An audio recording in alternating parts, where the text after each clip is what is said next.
Hey guys, how you doing? Berzer3 here. Today I want to go over a build that I came up with on my own. This is a very versatile build. I'd love to use this as a league starter. This is a great Uber Lab farmer, and this build has taken me from beginning to end with very little problems. The basis of this build came from, I've been doing a lot of builds lately. If you watched my Wild Strike build and some of my others, I've done a lot of builds that are great at clearing maps and clearing groups of enemies, but aren't so good when it comes to doing things like map bosses or lab bosses like Azario, or the Katava fight through the storyline, where you end up dying a lot and things like that. So I decided to go with a small focus on just a few key elements. I liked the life and armor, which is life's a great tool. Armor is great, consistent damage mitigation. I went with iron reflexes because we're over near the Slayer. That converts all evasion rating to armor. So anything that you see in the build guide about armor, it all gets converted over to evasion. Anything you see about evasion gets converted over to armor, which is great too, because that's just more flat, consistent damage mitigation. Slayer Ascendancy has a ton of life leech built in, so we'll go over quick how life leech works, and we went with blood magic. So we're not going to be using any mana, we're going to only be using life, but the key thing about blood magic is it opens up a bunch of nodes that give a lot of HP, and you'll see why that's good in a moment. So first off, let's look here. This is the Leech page on the wiki. Pretty much just explains the mechanics of Leech. You could go read this if you wanted, but the basics of it come down to there are two parts of Leech. There is the recovery rate for Leech, and then there is the duration for Leech. The duration basically works off of damage dealt multiplied by the damage leached divided by your max health times 0.02. So the more health you have, the less duration you have. And you might think that sounds bad, but less duration is only less duration because you're getting more life over time. So you could get 100 life over 10 seconds, which would come out to 10 life per second, or you could get that 100 life over 1 second with a larger life pool. So duration really isn't that bad for having the max health larger, just means you get more per second. The other one is the combined leech rate, which is pretty much what I just explained. Your recovery rate, or the cap at how much life per second you can have, is your max life multiplied by 0.02, multiplied by the instances, multiplied by 1, plus the leech per second. So basically, again, what I just said. The more max life you have is the easy one for us to stack. That's very controllable. The more life you have, the more life per second you can get through life leech. My character right now is a 74, has around 4,500 life, and I get around 2,500 life per second leached. That's slightly over 50%. That's a little over 50% of your life pool regenerated per second from leech. We also combine that with life gain on hit. We are going to use the cleave ability for this build. You can use anything you want at this build. This build guide is very versatile. It's very easy to do. You can do anything you want. This is just what I've done, and this is how I thought it would be cool. Life gain on hit with cleave. Cleave is an AoE skill. Hits a 180-degree arc in front of you. Anything in that gets hit. So you get instant life from life on hit. You hit, let's see here, we got 20 at level 8. You get 20 life on hit at level 8. You hit 5 enemies, level 20, 100 life, right there. So that's the quick hit on how things work. I'm going to try and keep this build pretty quick, but this is a pretty in-depth guide, so this build could get a little bit long. I'm going to go over the gear. Like I said, none of it's required. Then I'm going to go through the passive tree. Then I'm going to go back to the gear again just to see how it all fit in with the passive, since that's what your whole build is worried about. So let's go ahead and dive right into the gear. Oh, that's the passive tree. The Formless Flame. This is what I decided I wanted to sort of focus this build around. My Wild Strike video, like I said, is when I really got into armor. Armor is something that is consistent. Evasion rating is nice, and there's some cool things with it, like Queen of the Forest for movement speed, but evasion can be finicky. If you have evasion and you evade the attack, you're fine. If you have evasion and you get hit by the attack, you could be dead, or you could be very damn near close dead with no life regen at all to help get you back up. No hardcore like we're getting from this Leech. So the Formless Flame, big thing I like about this, armor is increased by uncapped fire resistance. So everything you see in the passive tree that we talk about, again, all evasion is converted to armor. All elemental resistances that we get, which you're going to want to have maxed resistances no matter any build you play, all turns into fucking more armor.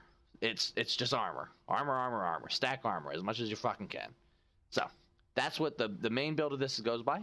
The cleave skill, which we use, you need to have a sword or an axe, which you may think sounds kind of limiting. It's really not. And I'll go over later all the gear that I use to level up. It's all sitting in here, and we'll go over that at the end. The Doom Sower is just a sword that I found, 5 link, that I had for cheap. But again, leveling this build up, we're going to go through some options of things you can do for mad cheap that won't really be a big deal.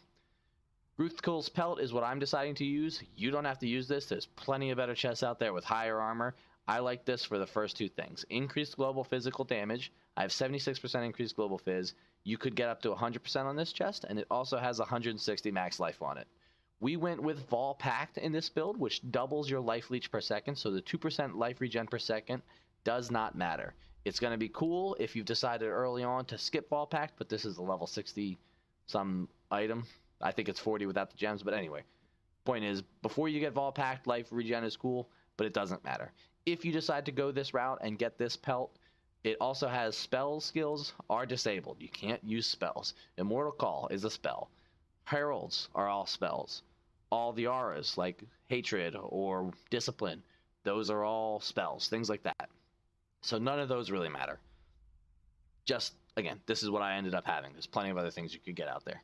Carnage Heart. Carnage Heart will give you increased damage while leeching, and with our Ascendancy, your life leech effect will not be removed at full life. I will show you later near the end of this, after we go through the passives and come back to the gear, I will talk about how the Carnage Heart actually doesn't increase your life leech per second rate by that much at all. You would have much more gains by getting an amulet that has high life on it, just life, because this is only giving 25 all attributes plus the 15. That puts you at 40. If you didn't know, your strength, half of your strength is life. Every 2 strength is 1 life. So this amulet, which gives us 40 all attributes, is 20 strength, or which is 40 life, is 20.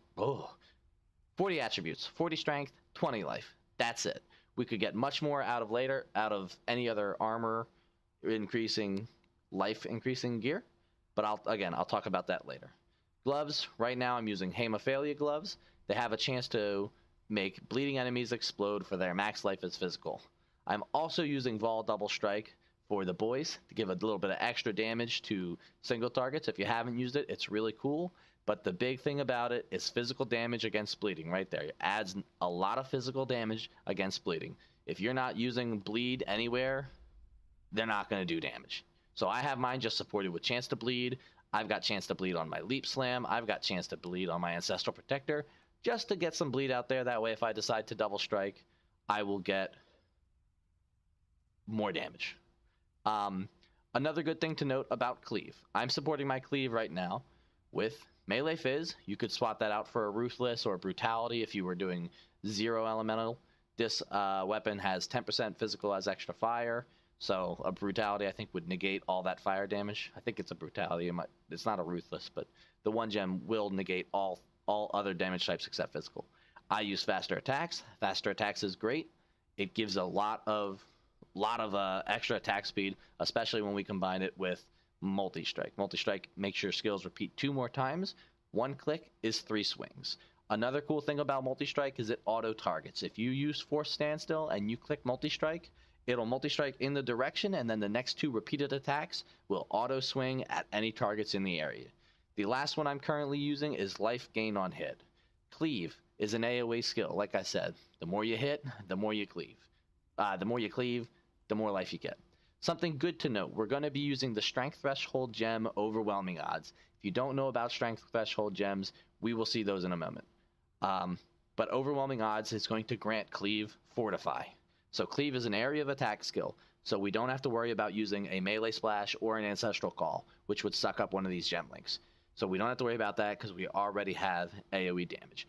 We don't have to use a Fortify gem. Fortify grants 20% damage reduction from hits.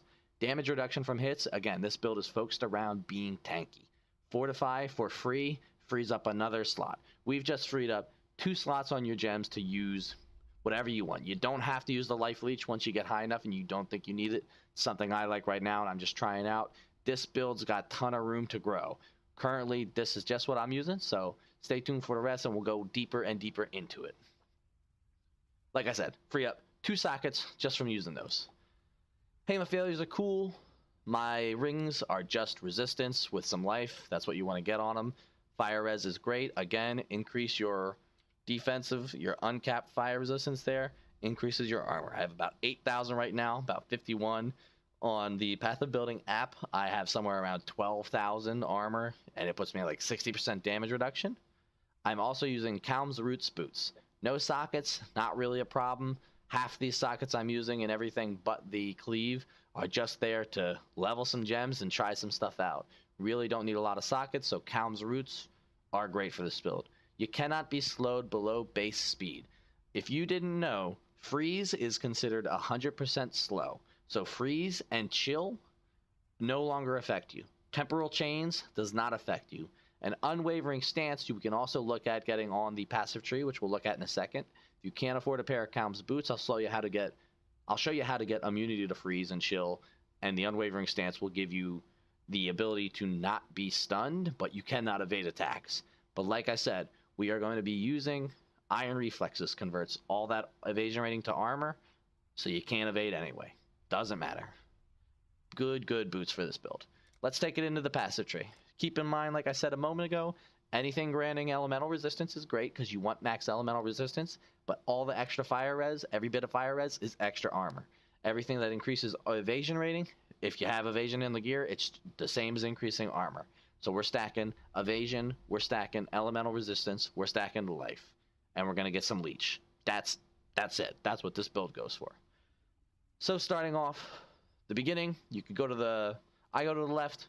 You could go to the right if you wanted to get a little bit more extra dexterity. I end up going out this way at the end to get some of these life wheel nodes here for extra dexterity to get those faster attacks and double strikes, since the rest of the build focuses up in the Marauder area. But let's just quick hit it through. Up the left, get some of these strengths. Here you've got, again, 1% of life regenerated per second. Until you get this Vaal Double Pact, life regen does work, so it's not bad to have a little bit early. But this is good for that. Melee range is cool, because cleave has range to it, and fizz damage. This is life. This is increased evasion and armor. More life. Over here we've got attack speed, which is great. Ignore all movement penalties from armor. That's really cool, so you're never really going to be slowed by using the big clunky armor pieces all over the place. Or too slowed. And 20 dex. Again, it's great to get a little bit of dex in there wherever we can. Come through this wheel. This is all two-handed damage nodes. Not really important what they do. A little bit of attack speed, a little bit of damage. This node in here we don't get, and you don't really have to get. You're just going to be saving yourself a passive point that you can use further down the line somewhere else. Come through here. This is where we get the first overwhelming odds jewel and jewel socket. If you don't have an overwhelming odds, anything with life, fire, or anything like that. But something great to note is overwhelming odds is a gem that you receive from doing the storyline. Somewhere, Act 6, 7, somewhere in there, this jewel will come from doing the storyline. And this jewel gives you the Fortify buff with Cleave, gives anywhere from 10 to 15% global physical damage, and it also gives 3% increased area of effect per nearby enemy. So you're cleaving, a lot of enemies around. I'll try and showcase it later if I can get a good map that has a good density. You'll see the cleave radius gets huge, and I think it's awesome. You're limited to 2 of these. This jewel socket here does have a strength threshold. It does work for strength thresholds. You got 10, 20, 30, 40 right there. So in this radius, we have the 40. The other one we grab over here on the way to the life wheel by the Scion. But let's continue here where we are. Come through right here. 5% max life, increased max life. Again, regen, not really a big deal, but it's the max life we're worried about. At the bottom, you can come over to elemental resistant evasion and armor. And more elemental evasion and armor. All armor right there.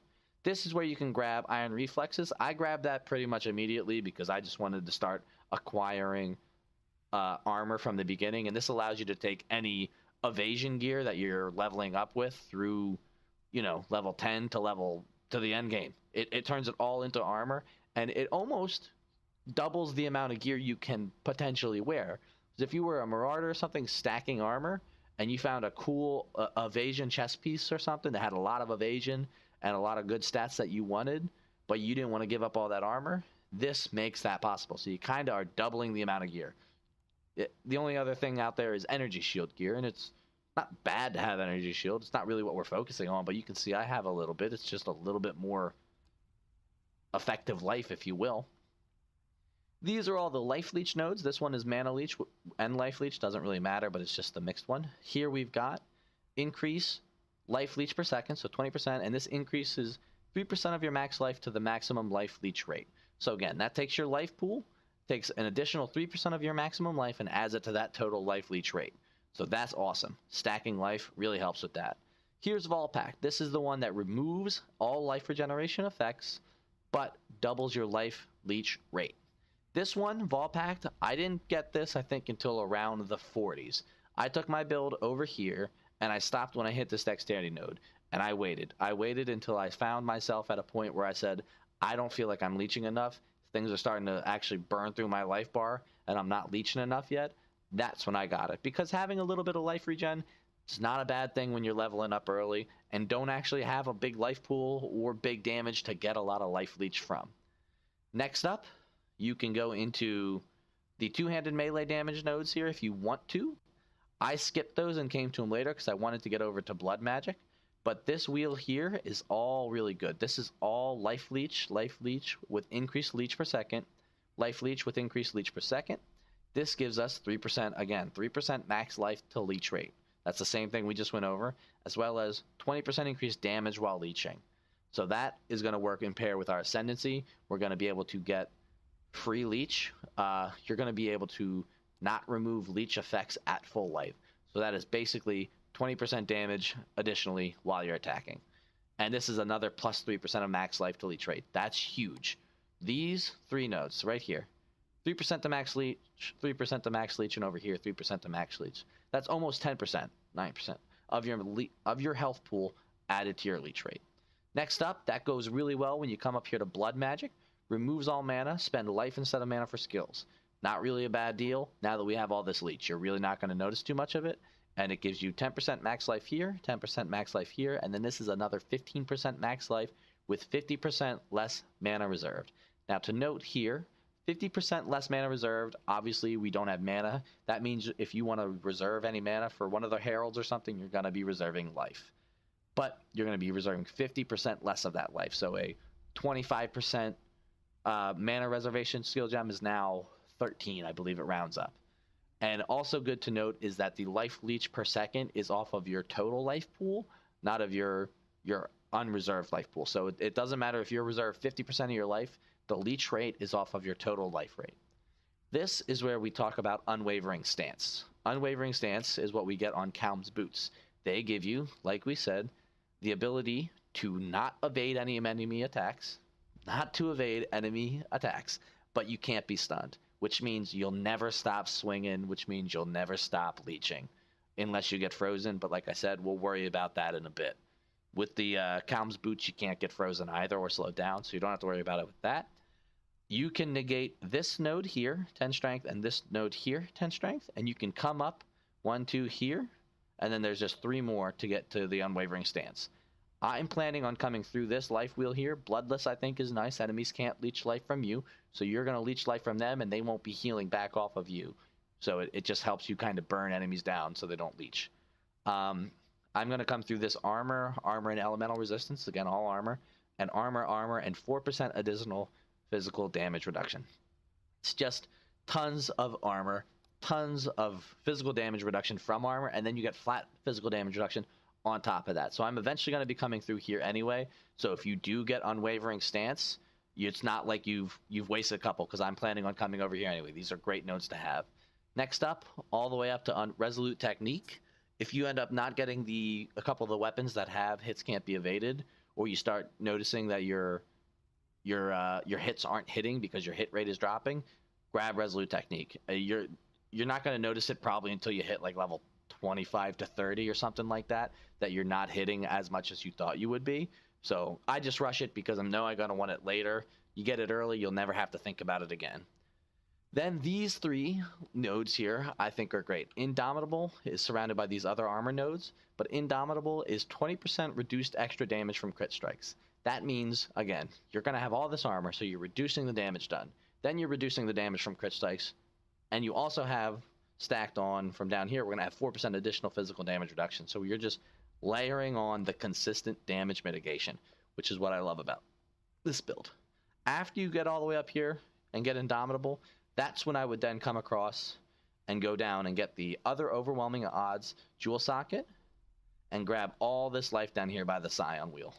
This is a ton of life for you. It's going to add buttloads to your life pool. This Path of the Warrior, I might regret it. I don't know if I actually want it. 12% increased global physical damage is not really that much. 10 flat armor and 20 strength, it's not bad, but that point could possibly be used elsewhere. Like I said earlier, I think strength. 2 strength, 1 life. So for each 2 points of strength, or half the strength that you have, counts as 1 life. So this is actually 20 strength, gives you 10 more life flat. But again, you could probably get better elsewhere. Once you get all those life nodes, come over here. This is a great passive, Sentinel. It's got increased evasion and armor, and it's got 10 elemental resistance, which we said, more armor. After that, you're pretty free to start doing whatever you would like. I went through life armor, life armor, life armor, and then this is just resistances. You're going to want to get resistances as much as you can. This is a good amount of resistance here. Also, the fire and the diamond skin is a great amount of more added armor, like we said, but the more elemental resistances you can musk up from the passive tree is the less elemental resistance you need on your gear. And the less elemental resist you need on your gear leaves you more room for increased physical damage, increased armor, increased life, stuff like that. More. I personally get really, really upset sometimes when I'm playing a build and I just need elemental resist everywhere. It leaves me no room to play around with other mechanics that I can find. Find a cool, unique ring. You want to try it out, but you can't. Or you find a cool chess piece, but you don't have a elemental resist on it. But this helps free up a lot of that stuff. I beat the final Kitava boss, and I got that minus 60% total to all reses, and I still had overcapped all my reses at that point. I thought that was really awesome. The next place I'm looking at going in this build is possibly through this attack speed, and this is all two-handed physical damage.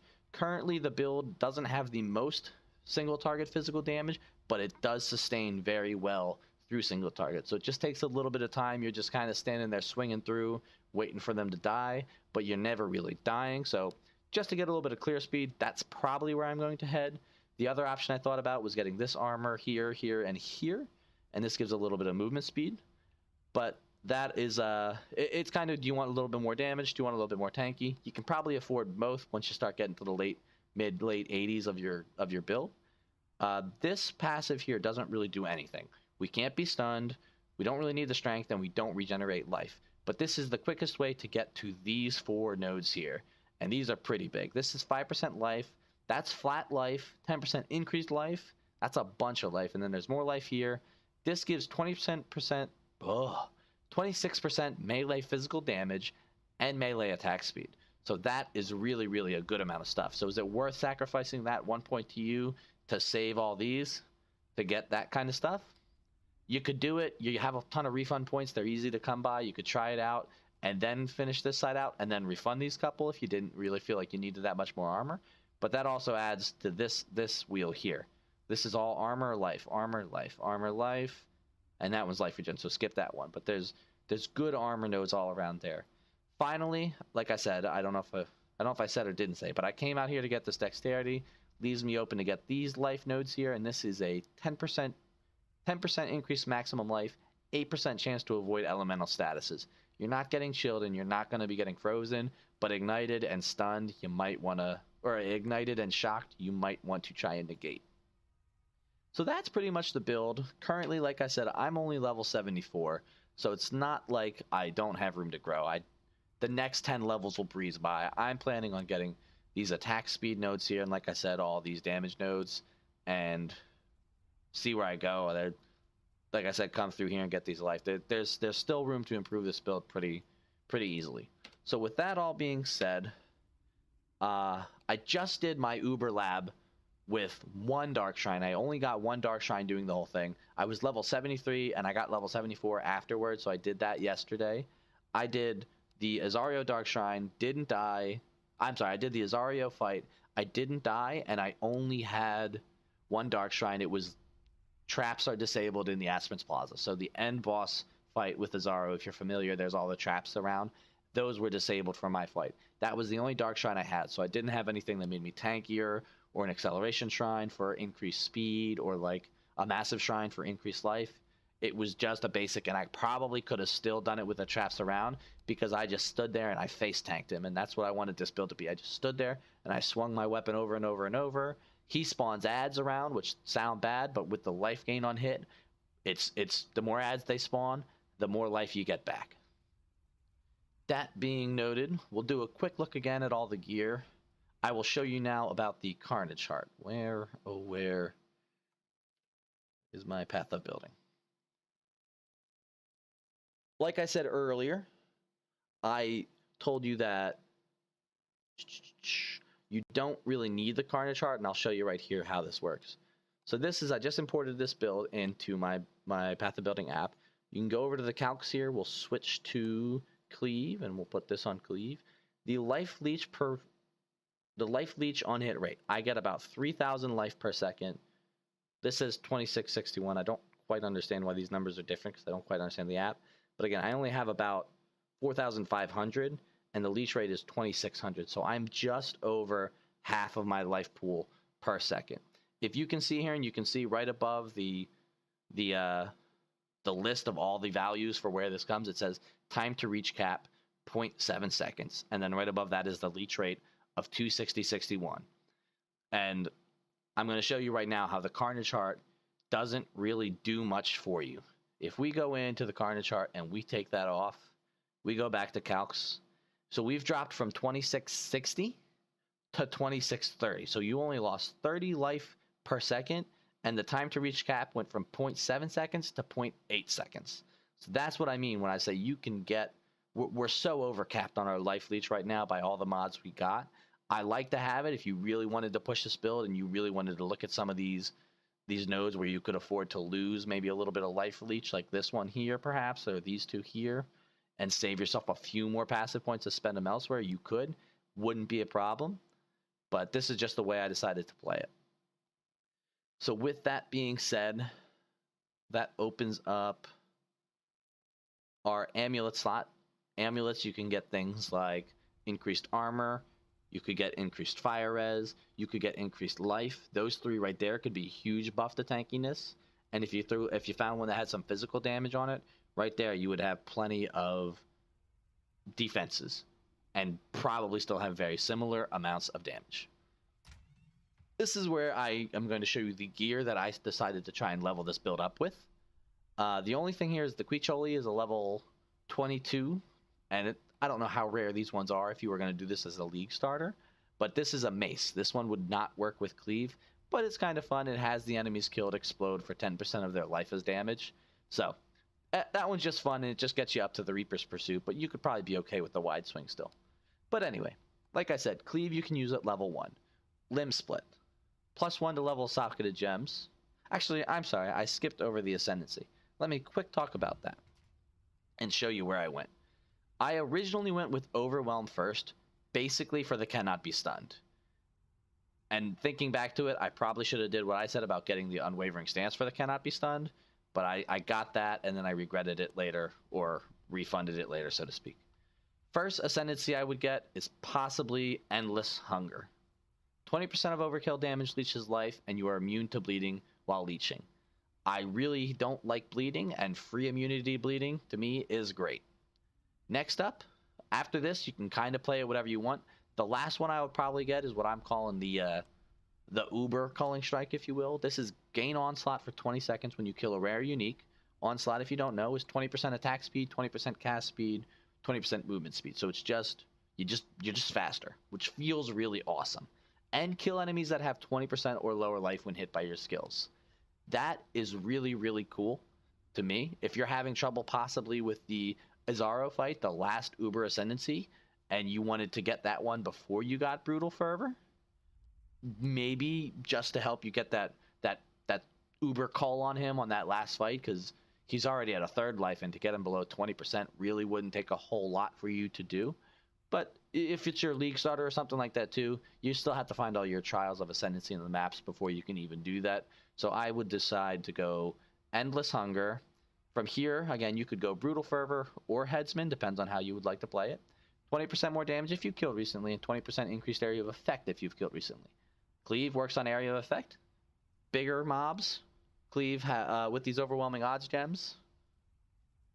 More area of effect per enemies nearby. You kill an enemy, then you get 20% more on top of that, and 20% more damage.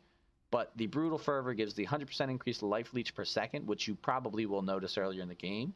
And the life leech effects are not removed at full life, which will give you that permanent 30% increased damage while leeching, because you never stop leeching, which is probably more than this 20% if you've killed recently.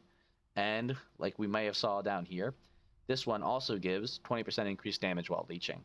So combined with this and the ability to not remove leech effects at full life means you get 50% increased damage pretty much as long as you're attacking. You've got 50% increased damage.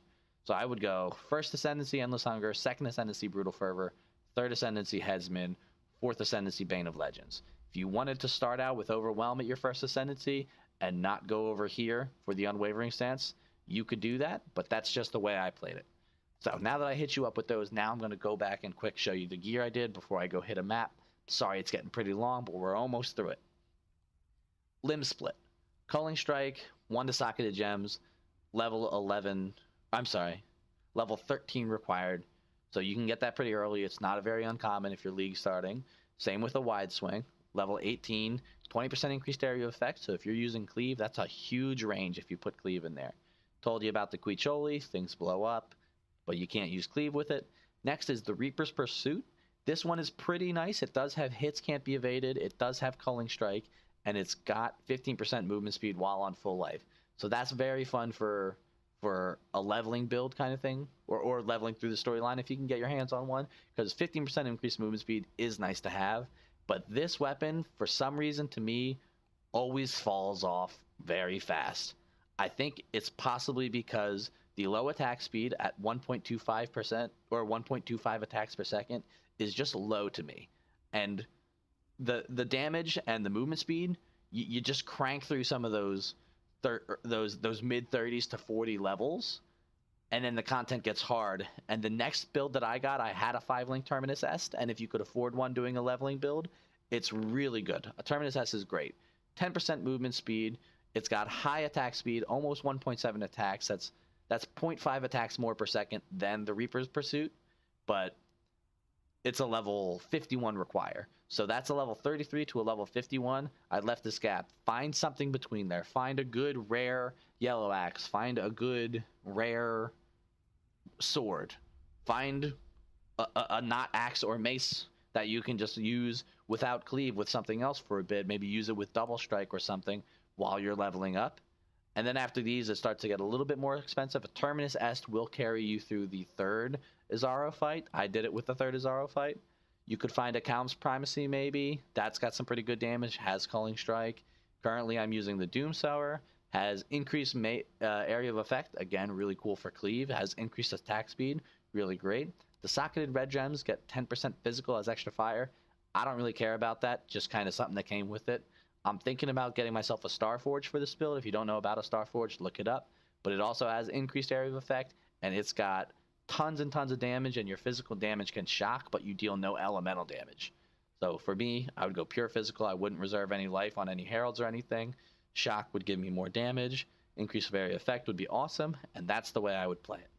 I think I pretty much hit everything for you. Like I said, level 73 did my last Uber Lab. This would be a great Uber Lab farmer. If you can do an Uber Lab, you're definitely going to be fine doing pretty much all the white maps, pretty much most of all the yellow maps, I would imagine, and start delving into, well, delves, but into the red maps as well.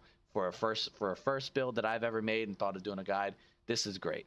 If you want to leave it now, I will leave it at it, but I'm going to go ahead and open up a map right now, and I'm going to give a just quick try and showcase what the build looks like when you're actually in fighting. But before you go, if you're going to tab out now, feel free to leave a comment below if you've tried this build, if you think there's something different with it. Throw me a comment on a build you'd like to see. I'd love to try these builds. This is the third build I've done this week. The second one I've showcased in the past 2 weeks. I just love to try something. You find a cool weapon. You find a cool skill that you think would be wild.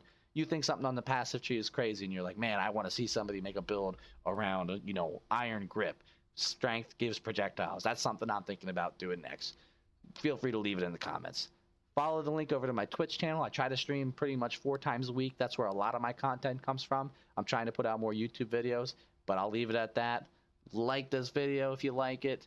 multi-strike that subscribe button if you like it, and hopefully I'll see you. And if you guys are going to stick around, I'm going to throw in a map and try and give you a small showcase of what this build looks like.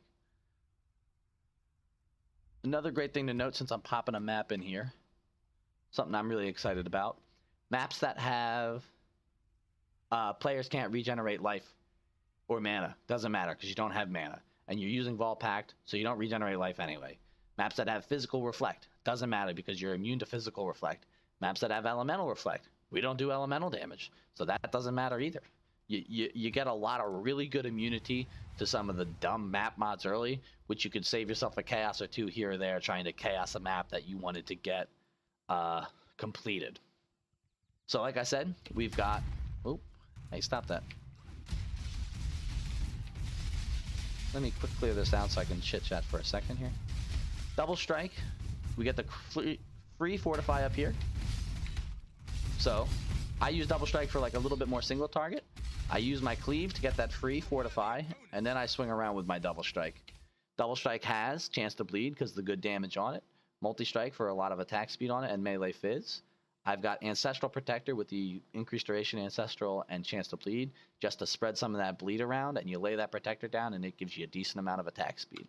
So I want to try and find a big pack here somewhere so I can showcase off how much of that area effect you're actually going to see from this overwhelming odds. Here we go. I'm going to jump in and show you this shit. Look at that. You see that? Half the screen it looks like. You almost got half the screen in area. That is so cool. Clear out this mob and I'm going to do a little sign off there. Alright, so yeah. That's my build guide. That's how I like this build. Again, if you've got questions, if you need help, I'm going to leave a link below for my Path of Exile page as well, so you can go check out what this build really has and look at it a little bit more in depth, see where I take it. Other than that, thanks very much for stopping by, and I hope to see you again sometime soon. Peace!